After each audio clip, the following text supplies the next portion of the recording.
Bonjour. Merci pour cette nouvelle invitation à NetExplo. Je vais partager avec vous une petite expérimentation que certains considèrent comme un projet de Smart City et d'autres plutôt comme un questionnement de la Smart City. Je considère qu'il y a très schématiquement deux approches des installations humaines.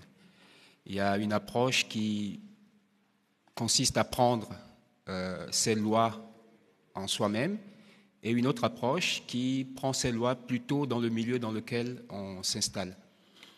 La première approche, effectivement, c'est celle de nos villes modernes qui s'installent dans un milieu en considérant que le milieu, c'est quelque chose dont il faut s'affranchir et le milieu doit avoir le minimum de contraintes sur l'installation et donc on fait ville sur Terre comme on ferait ville sur Mars, un peu comme sous un bocal, avec un certain nombre de dispositifs dont l'objectif finalement est de s'affranchir de plus en plus du naturel et de faire une ville qui soit le plus possible autonome et indépendant du milieu dans lequel elle se déploie. Cette approche est en crise et l'état le plus avancé de cette crise, c'est ce qu'on appelle aujourd'hui l'anthropocène. Et la NASA, par exemple, nous prédit que dans quelques décennies, la civilisation risque d'être renversée et que la nature, un peu comme dans le poème de Shelley, pourrait reprendre ses droits. Il y a une autre approche des installations. C'est une approche où on considère qu'on n'est que des parasites sur un organisme vivant qui lui-même participe d'un ensemble plus grand. Et donc que l'approche ou l'installation devrait être sensible à ce qu'elle perpétue cet ordre général et ne rentre pas en conflit avec elle. C'est l'approche qu'on peut appeler l'approche du système monde, c'est globalement l'approche des sociétés de tradition. Et dans cette approche-là, l'installation tisse avec son cadre de vie, est imbriquée dans l'environnement et fait tout pour, en quelque sorte, caler son fonctionnement sur le fonctionnement qui est celui de l'environnement, de l'univers, du cosmos, l'univers étant perçu comme le modèle idéal de toutes les façons de faire. Et donc, comme la civilisation se décline en littérature, en art, en sciences, etc., le système du monde aussi se décline en un certain nombre de choses qui tous ont cette préoccupation de prendre en charge la cohérence du monde et la continuité du monde. Ici, chez les Égyptiens, vous avez le panthéon égyptien qui est résumé un peu sur le modèle du cosmos, donc c'est une cosmologie. Mais ce panthéon ou ce dessin représente un peu l'acte du démiurge. Vous avez au milieu le dieu Amon, aidé de Seth et de Tchefnou, qui, en écartant le ciel de la terre, permet au monde d'advenir.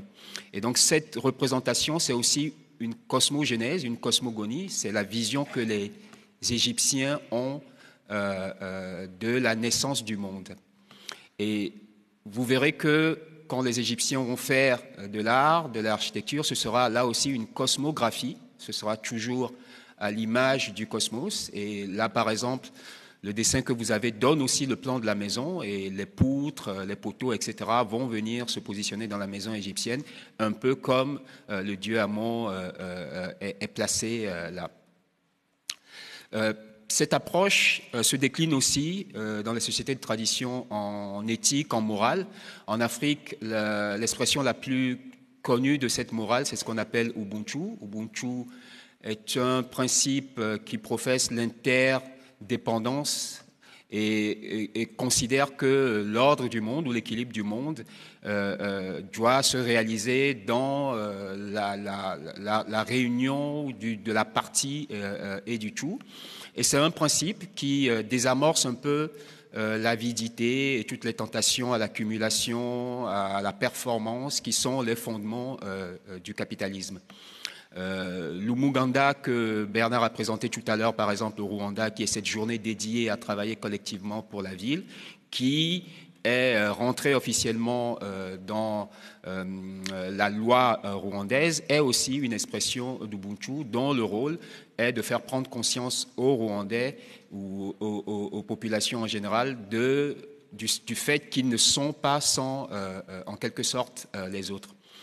Donc, je le disais, le système du monde se décline aussi en architecture et toute cette cosmographie, cette éthique de la cosmographie est codée dans les architectures traditionnelles africaines, par exemple, en 8 principes que j'ai réussi à identifier et qui sont 8 principes très interdépendants, très imbriqués, presque inextricables, qui font que la maison est pensée vraiment à l'image du monde et comme garant du fait que le monde puisse continuer à exister au travers elle.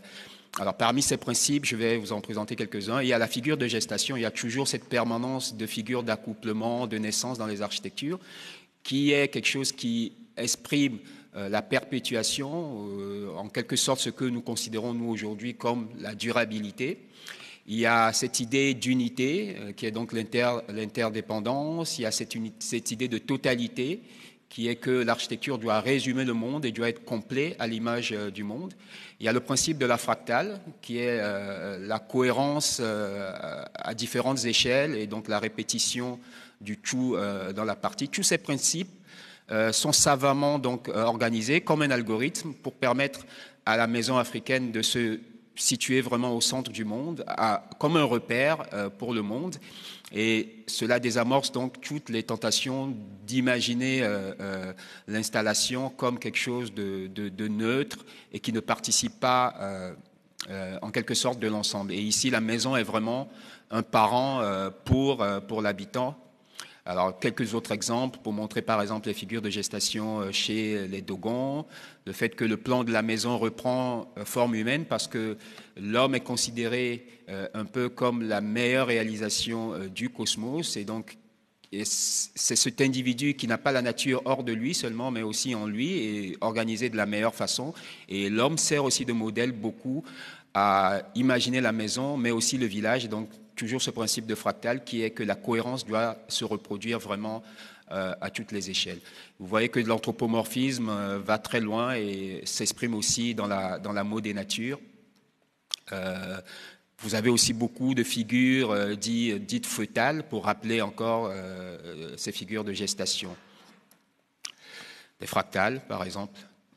Et il est arrivé que des esprits très évolués en Occident aient voulu s'inspirer de tout ce savant, cette connaissance fine de l'environnement et comment on mobilise cette connaissance de l'environnement dans la programmation des installations. C'est le cas de Aldo van Eyck, qui regrettait qu'en Occident, on ait perdu beaucoup le sens de l'organisation du monde et qui proposait de regarder par exemple au Dogon pour imaginer une nouvelle façon d'installation pour la reconstruction des villes européennes après la guerre. Alors, est-ce que les Africains eux-mêmes ont eu cette préoccupation et ont eu un souci de ménager la continuité de tout ce que je viens de vous montrer? Généralement, non. Les villes africaines sont globalement des villes coloniales. Elles ont été construites sur l'effacement de tout ce qui pouvait permettre justement de faire la cohésion. Et donc, on a des villes dont certaines sont chaotiques pour ces raisons-là. Vous le savez certainement, la démographie nous fixe un rendez-vous très important en 2050. À cette échéance, la population africaine va doubler. Et un humain sur 4 vivra en Afrique, ce qui propose des challenges incroyables à l'imagination. On se dit que toutes les mesures qu'on pourrait prendre risquent d'être inefficaces parce qu'il s'agit là d'un emballement démographique jamais expérimenté dans l'histoire de l'humanité. Alors vous pouvez m'objecter que l'Afrique est grande et qu'on y mettrait les États-Unis, la Chine, l'Inde, il y aurait encore de la place et que cela devrait se juguler de façon naturelle. Mais le problème, c'est que cet emballement démographique s'accompagne d'une urbanisation très accélérée et on considère que d'ici 2050, il y aura 5 villes qui vont émerger en Afrique qui seront pratiquement des villes-régions, des villes qui s'étaleront sur plusieurs kilomètres et qui seront peut-être les 5 plus grandes mégapoles du monde. Et ce qui veut dire que les poumons villes de l'humanité seront en Afrique. Et si ces villes décident de fonctionner sur le modèle civilisation, eh bien, elles accéléreront en quelque sorte la prophétie de la NASA. Et donc, il se pose un problème qui est qu'aujourd'hui, l'Afrique, ou les choix que feront les Africains, les choix de consommation qu'ils feront, les positionnements qu'ils auront par rapport à la ville, risquent de s'imposer à la terre entière. Et quelle est l'approche du décideur par rapport à tout ça? Le décideur, lui, voit l'avenir des villes africaines en smart city. Vous avez des projets de smart city qui ont commencé à émerger un peu partout, dont la Star et la Savannah City au Kenya. C'est des projets dont la moyenne est d'à peu près 12 milliards de dollars US en financement, donc de l'endettement sur plusieurs générations pour nos économies.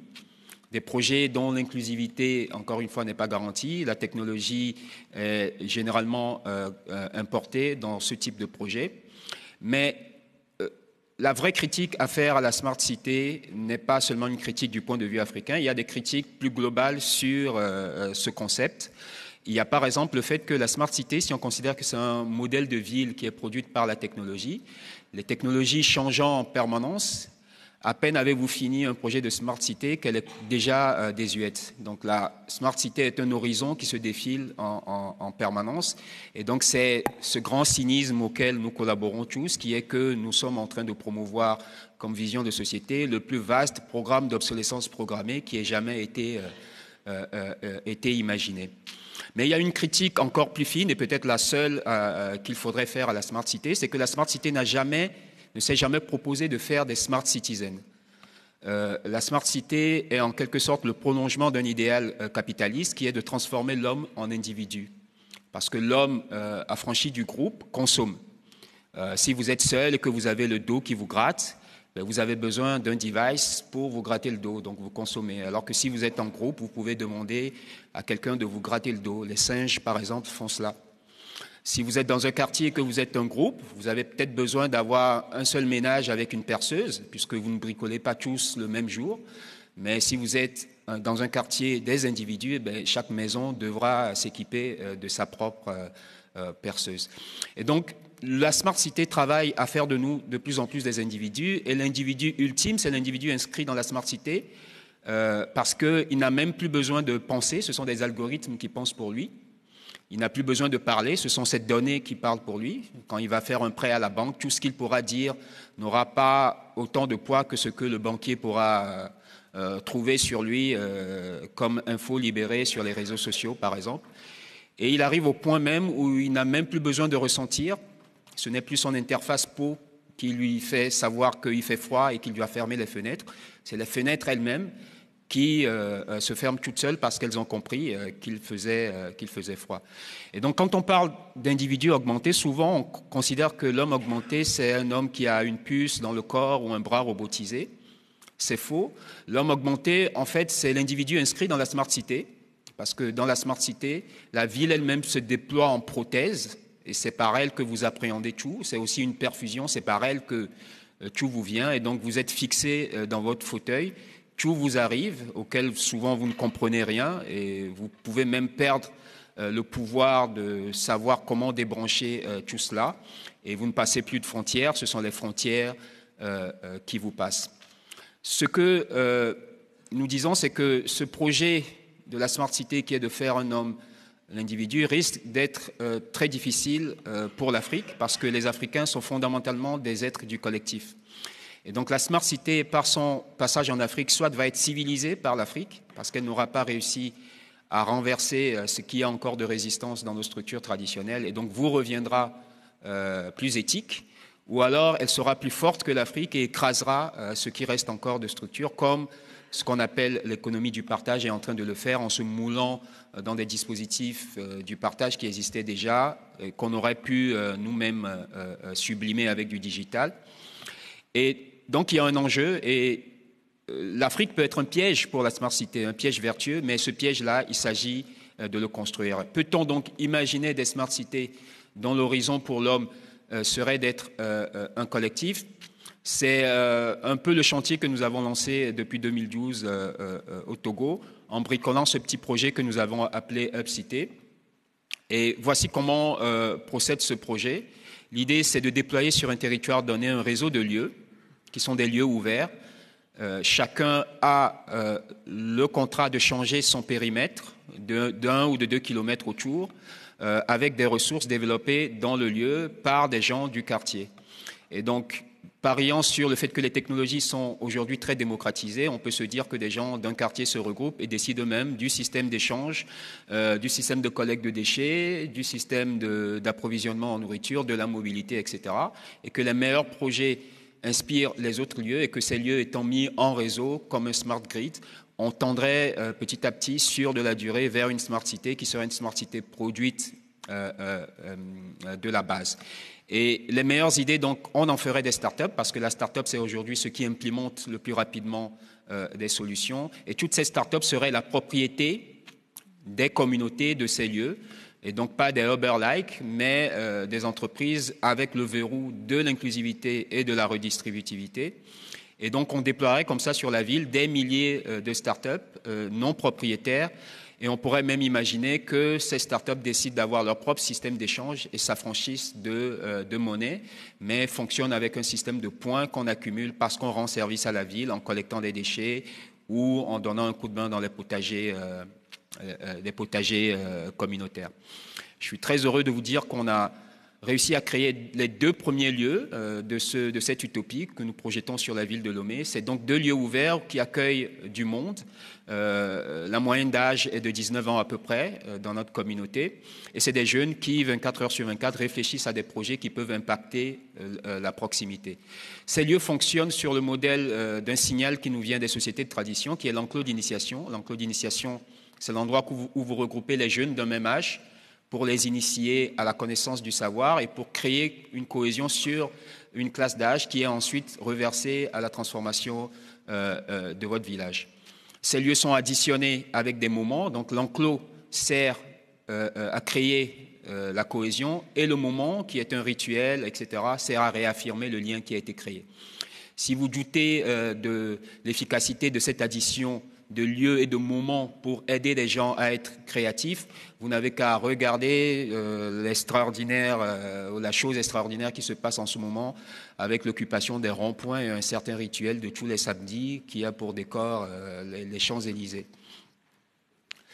Donc, je vais vous présenter quelques projets qui sont nés donc, de ces 2 premiers lieux que nous avons créés. Le premier projet, c'est Scope. Scope est une plateforme qui permet de collecter les déchets dans le rayon d'1 kilomètre autour de chaque lieu. Donc, l'utilisateur qui est dans le périmètre s'inscrit sur la plateforme et l'équipe qui tient le lieu vient lui déposer un kit qu'il remplit de tous ses déchets. Et quand le kit est rempli, le kit peut alerter et nous venons nous-mêmes lever ces déchets que nous trions dans les espaces pour être revendus à des structures qui sont intéressées aux déchets. Et les kits déployés sont censés être équipés de capteurs. Donc chaque espace du réseau a un gateway avec de la technologie LoRa qui permet donc de pousser de la donnée venant des capteurs, venant de senseurs dans un rayon d'1 ou de 2 km autour du lab. Aujourd'hui, ce projet a 47 utilisateurs qui ne produisent plus un seul déchet plastique. Un autre projet, très rapidement, c'est Urbanatic. C'est le même principe. Chacun des lieux du réseau devient un grenier qui identifie des espaces disponibles dans le périmètre d'1 ou de 2 km, les aménage en potager, la production est stockée dans le grenier et est rendue visible sur une plateforme où des gens du périmètre peuvent donc venir consommer du bio. Et donc ces potagers proviennent de la transformation d'espaces délaissés dans la ville, qui sont souvent des dépotoirs sauvages, que les communautés des lieux valorisent pour faire pousser des choux, carottes, etc. Troisième projet, alors j'ai oublié de dire que ces potagers sont aussi connectés, donc avec des capteurs d'humidité, et nous envoient donc des données en temps réel sur le taux d'humidité dans le réseau de potagers. Alors le troisième projet est plus connu, c'est le projet de l'imprimante 3D en déchets informatiques recyclés, pour lequel nous avons eu un prix ici même il y a quelques années. Et l'idée, c'est d'équiper chaque école dans le rayon d'1 ou de 2 km autour des labs d'une imprimante 3D qui sert de support à une nouvelle façon d'approcher l'enseignement en faisant prendre conscience aux enfants de leur capacité à faire les choses par eux-mêmes. Ça, c'est la deuxième version de l'imprimante 3D. Et ça, c'est toutes les écoles dans le périmètre d'1 kilomètre autour du premier lab. Il y a aussi une réflexion sur l'architecture et comment, depuis des lieux mis en réseau, on lance une architecture qui commence à coloniser un peu l'environnement, qui soit une architecture en autoconstruction, inspirée au maximum des architectures traditionnelles et s'appuyant sur des ressources disponibles localement. Et dans cette recherche, on ne s'interdit pas, par exemple, d'imaginer des choses en impression, des maisons en impression 3D, parce que cette technologie, très proche de l'univers du making, etc., a l'avantage de nous ramener paradoxalement vers des formes qu'on avait perdues dans l'architecture industrielle ciment qui s'est imposée.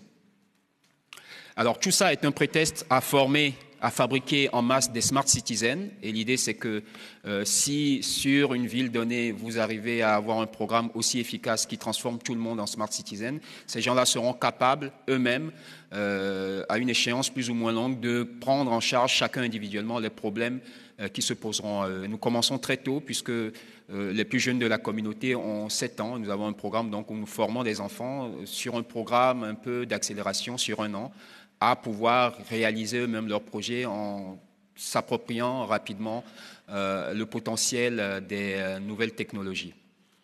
Alors, je suis désolé, je suis passé très vite vers la fin, mais je n'ai plus beaucoup de temps. J'aimerais juste conclure en disant que tout ce que nous faisons là, en fait, préfigure, il me semble, une nouvelle typologie urbaine qui devrait prendre le relais de la Smart City. Alors, on l'appellera la Sharing City, la Co-City, la ville de la 4e révolution industrielle. Moi, je préfère parler de ville vernaculaire. Mais dans tous les cas, venant lui-même au relais de l'architecte dans la ville durable et de l'ingénieur dans la Smart City, la figure principale de cette nouvelle typologie sera le commun. Et le commun qui, ayant maîtrisé le potentiel de démocratisation aujourd'hui des nouvelles technologies, sera capable de répondre à sa mesure et à l'échelle aux problèmes qui se posent à lui. Et le boom que vit le digital aujourd'hui et l'extraordinaire puissance qu'ont les technologies aujourd'hui vont rendre de plus en plus légitime un certain nombre d'aspirations. Produire dans la proximité, manger localement, aller vers des économies sans monnaie, imaginer des industries décarbonées et même des démocraties sans représentation. Et tout le challenge qui est proposé à la Smart City, c'est de voir si elle pourra ou pas prendre en charge ces préoccupations qui, encore une fois, sont de plus en plus légitimes aujourd'hui. Merci.